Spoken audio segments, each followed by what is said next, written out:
Doubt ఉంది. ఇక్కడ reservations అనే ఉంది కదా, రిజర్వేషన్స్ అనేటివి ఉన్నాయి. ఫ్రెండ్షిప్కి, లవ్ మ్యారేజెస్కి క్యాస్ట్ ఫీలింగ్ లేని చదువుకునేటప్పుడు, జాబ్స్ వచ్చేటప్పుడు రిజర్వేషన్స్ అంటున్నారు.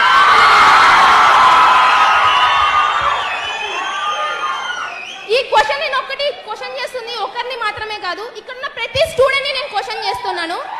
ఫ్రెండ్షిప్ చేసేటప్పుడు నో క్యాస్ట్ అన్నారు, లవ్ చేసేటప్పుడు నో క్యాస్ట్ అన్నారు, లవ్ మ్యారేజ్ చేసేసుకునేప్పుడు ఫ్రెండ్స్ ఉన్నారా మాకు క్యాస్ట్ ఫీలింగ్ లేదు అన్నారు.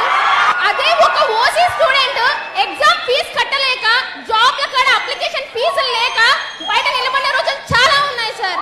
ఒక ఓసీ స్టూడెంట్ కి జాబులు లేక బయట ఉంటున్నారు కేవలం రిజర్వేషన్స్ వలన. ఆ రిజర్వేషన్స్ ఎందుకు? ఇంకో క్వశ్చన్, ఇండియా ఇప్పటికే డెవలపింగ్ కంట్రీగా ఉంది, ఎందుకు? ప్రతి ఒక్క గవర్నమెంట్ సెక్టార్స్లలో రిజర్వేషన్ అనేది ఖచ్చితంగా ఉంది. ఓసీ స్టూడెంట్స్ కి 1000 రూపీస్ అప్లికేషన్ ఫీ ఉంటాయి కదా, అదర్ క్యాస్ట్ వాళ్ళకి 250-300 రూపీస్ ఉంది. ఏ ఓసీల పేదవాళ్ళు లేరా? మేము కొన్ని బ్యాక్వర్డ్ ఎకనామీ, మాకు రైట్స్ ఉన్నాయి గవర్నమెంట్ జాబ్స్ తెచ్చుకునేకి, కానీ మాకు ఎందుకు ఇవ్వడం లేదు? గవర్నమెంట్ సెక్టార్స్ లో ఒక సెక్టార్ ని కనుక చూసుకుంటే గన ఆల్మోస్ట్ అందరూ ఓసీ కన్నా మిగతా క్యాస్ట్ వాళ్ళే ఉన్నాయి. క్యాస్ట్ ఫీలింగ్ గురించి నేను మాట్లాడడం లేదు సార్. ఇక్కడ నేను క్వశ్చన్ చేస్తుంది ఏంటంటే, ఒకప్పుడు అంబేద్కర్ చేశారు, ఎందుకు? ఒకప్పుడు చాలా డిఫరెన్సెస్ ఉన్నాయి, కానీ ఇప్పుడు ఆ డిఫరెన్సెస్ లేవు. ఇప్పుడు చూస్తే ఒక ఓసీ క్యాండిడేట్, ఒక ఎకనామికల్గా బ్యాక్గ్రౌండ్ ఉండేది ఎవర్రా అంటే ఖచ్చితంగా ఒక ఓసీ క్యాండిడేట్. అది రెడ్డిస్ అయినా ఉంటారు, వైశ్యాస్ అయినా ఉంటారు, ఏ ఓసీ క్యాండిడేటే ఉంటాడు. ఎందుకంటే ఒకప్పుడు మేము రిచ్ ఉండొచ్చు, ఇప్పుడు లేరు అది సిచ్యువేషన్. ప్రెసెంట్ ఈ రాయలసీమను పాలించిన రాయల వారి ఫ్యామిలీ గుని ఇప్పుడు ఎకనామికల్గా బ్యాకే ఉన్నారు సార్. ఒక ముస్లిం కానీ క్రిస్టియన్ కానీ, ఇక్కడ నేను మెన్షన్ చేస్తుంది క్యాస్ట్ జస్ట్ ఫర్ ఇన్ఫర్మేషన్, నేను ఏ క్యాస్ట్ ఫీలింగ్ గురించి మాట్లాడడం లేదు.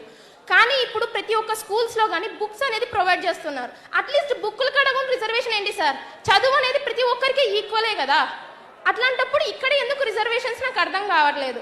ఒక గవర్నమెంట్ సెక్టార్లో తీసుకుంటే గనా, ఒక గవర్నమెంట్ సెక్టార్లో జస్ట్ ఫర్ ఒక పై అథారిటీ పీపుల్ చూసుకుంటే మోస్ట్లీ చాలా మంది బ్యాక్వర్డ్ కాస్ట్ వాళ్ళే ఉంటారు.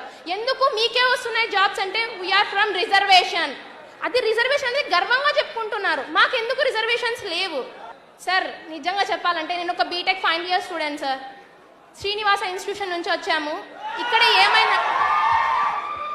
ఇక్కడ ఏంటంటే మొన్న రీసెంట్గా మేము గేట్ ఎగ్జామ్కి అప్లికేషన్ కట్టాము. Application fee 1500 sir for OC candidates.